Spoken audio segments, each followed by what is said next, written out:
Hi, my name's Dee and welcome to Untitled Tarot. Now I've called these readings Triple Conjunction Season because we have the Jupiter-Pluto conjunction perfecting, as Mercury and Neptune are coming conjunct, as Mars and Saturn are conjunct.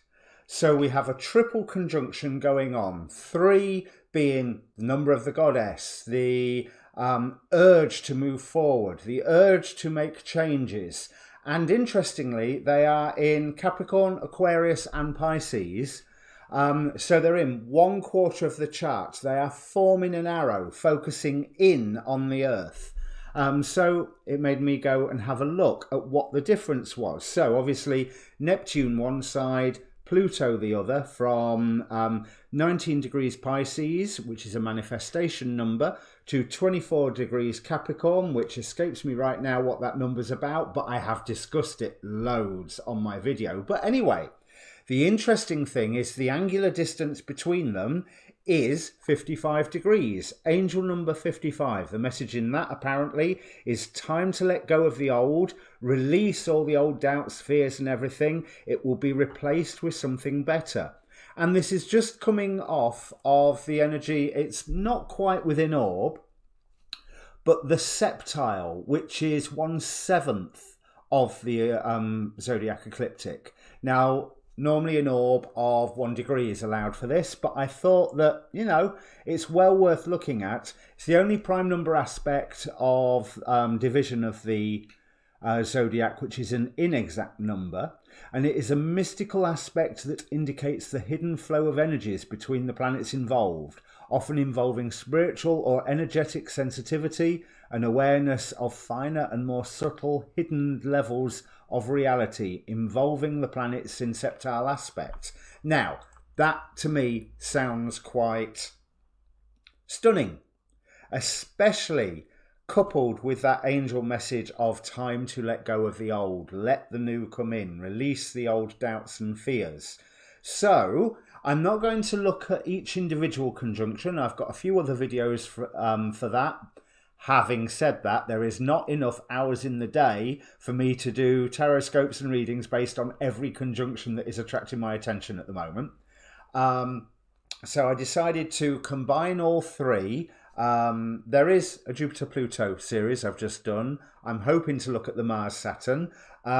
Neptune and Mercury might be left all on its own, but we'll see. Now, as usual, this is a bulk introduction. There's a timestamp down below, so you can fast forward to the reading. I would like you to look at your sun sign, obviously, because that's the first one we're always drawn to. Your rising sign being the most important in ancient astrology. But to be quite honest, right now, I think Jupiter, Neptune, Pluto, certainly Neptune and Pluto, there's not going to be a huge difference for all of us. You could combine those two signs into a communal reading, no doubt. Collective reading, sorry. But have a look at your Mars. This is the driving force between everything, and this is in the centre of the 3 conjunctions, Saturn and Mars together, entering into new, airy, rebellious Aquarius. So we can open lots and lots of gateways for us now. Yeah, the majority of us are stuck at home in isolation. But what did it say about those septile energies? Let me just read that again. A mystical aspect that involves a hidden flow of energies between the planets involved, involving spiritual or energetic sensitivity and awareness of finer and more subtle hidden levels of reality.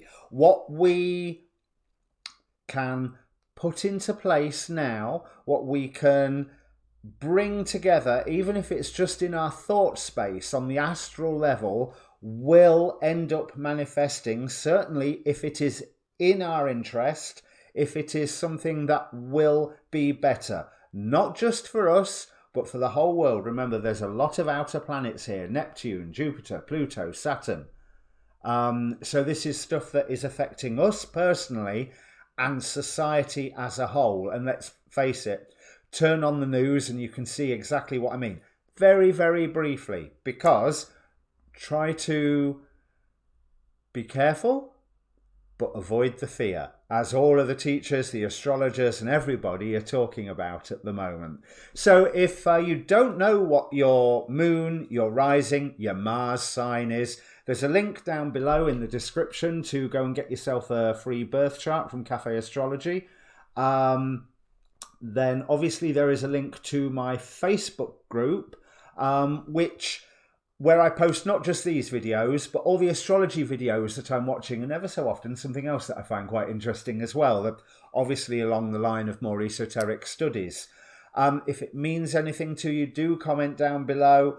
Please press subscribe for me or any other reader or astrologer or whoever on YouTube. The subscriptions really, really help our channels and, in my terms eventually, but in their terms, help keep the channels going. So on that note, I've given you your standard YouTube lecture, so let me bring up the cards. Well, welcome Leo Rising, Leo Moon, Leo Mars from the timestamp. What I didn't say in the introduction is that all these three conjunctions are occurring during the time of the waxing moon, that time of increase, just after the North Node has been activated by passing over the eclipse point of the lunar eclipse in January, 4 degrees Cancer. So there's been an amount of energy and charge being put into how your future is shaped currently. And all of this straight after Black Moon Lilith and Chiron were conjunct in Aries, bringing up all the old wounds and all the old pains and all the secrets, and hopefully giving them a good airing and giving you the ability to move them along. So what we have here is card number 41 from the Enchanted Map with Unexpected Visitors, One of Forces, the Akashic Field, and Chiron with Woundedness. Now, there's some form of reconciliation going on for you here, I believe, with friends, because Gujon here, one of the Goetic spirits, one of his gifts, astrologically he means jealousy, or represents jealousy. But one of his gifts is to reconcile friends and to bring peace to a form of relationship. So three angels, if you watch the shuffle video in the corner, sorry, that corner, then you'll have noticed that three angel cards came out, the angel of trust, serenity, and reconciliation. I'm detecting a theme, especially on the line of unexpected visitors.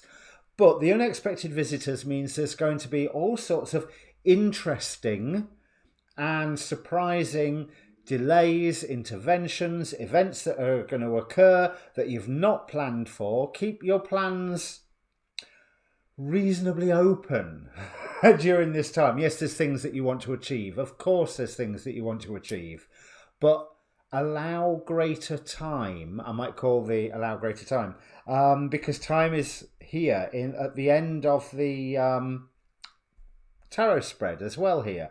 We have the Temperance card, but I'm feeling that that's an act now. But in the meantime, allow greater time for whatever you are working on to get accomplished, because if you are singularly focused on this one thing, it's not going to be easy, because there's going to be all sorts of distractions, all sorts of surprise communications, surprise information coming to you, and from the bottom of the deck here, 7 of Cups, surprise options opening up to you. These are all a good thing, because these are helping bring you into your power or show you how you can exert the power you already have, bringing the disparate elements together. Remember, the magician is in charge of all 4 elements. He has his sword, his wand, his pentacle and his cup. Earth, air, fire and water. Not in that order, respectively. But this is bringing a whole new beginning to you, where the time is to act, but also the time is to heal those wounds already. Black Moon Lilith and Chiron are slowly getting further apart, only very fractionally. Neither of them move fast, but you know, take advantage of what little is left of that conjunction while you can. The angel of trust. I trust in the divine power of goodness and love to protect and guide me. So yes, trust the process. Certainly trust when all these distractions and interruptions and interventions and messages and options all come up. Trust that they are for the better because they are leading you to your power. The angel of serenity. I feel serene and tranquil when I accept who I am. So I want to link that, and I'm not quite sure how, to the jealousy aspect of Gujon. Gujon sounds like a bit of a chicken, doesn't it? Gujon. I think I've covered the angel of reconciliation, but that angel of serenity, when I accept who I am, has there been some jealousy that has interrupted relationships or caused you to go on a certain course of action where really you didn't necessarily need to? Has there been some jealousy that's been thrown towards you and you need to accept who you are to say, you know what? That's nothing to do with me. I can have victory over this simply by walking away from it, or by just simply showing that it has nothing to do with you. You don't have to take on board someone else's jealousy because we have the angel of reconciliation and Gujon, as I'm going to call him, to build any bridges that have been damaged by jealousy. But there's plenty of information coming through for you to be able to deal with this woundedness, yours and someone else's, quite possibly. I'll say but you really only have power over your own woundedness. You may want to try and spread healing, but the person you give healing to has to choose to accept that healing. So you have to be using this for yourself and hope and trust that the effect of that will radiate out. And it will radiate out when you are taking the position of the magician. When you have this Fool card is, I said in a previous reading, very much empowered by the sun. It's almost like the wand he is carrying is a shaft of the sunlight, is directing the power of the sun into the earth. And he has a very faithful friend with him. I've never got that from the Fool before. But certainly, with the angels watching over you, now is the time to act. Now is the time to act, as in, when these interruptions occur, do not ignore them, act upon them, work with them, use them, grab them with both hands. I think that's all that I've got to say out of this. This looks really positive, but it's quite possibly a little bit of hard work on the emotional side. Best of luck. I think it's with that Seven of Cups, the options that are opening up for you, the ability for you to bring your power, and the fact that we have, I'm not even going to pronounce that one, Lauya, with victory, one of the Shem HaMephorash angels. This is going to be a good season for you. It's a good season if you're starting in the role of magician or being thrust immediately into the role of magician. So enjoy the distractions, enjoy the interruptions. In fact, yes, enjoy the interruptions. That's what I'm going to call this. So if it means anything to you, Leo, and let's face it, I think it's been more positive than one of your recent readings that I did for you. If it means anything to you, it certainly looks like it's bringing a period of some distress to a close. Comment down below. I've given you the like, share, subscribe speech. Join the Facebook group. You can contact me directly there, even if you want a personal reading. It's got an inbox. Enjoy this. Be fluid with your plans. That's what I'll call it. Be fluid with your plans. Cheers.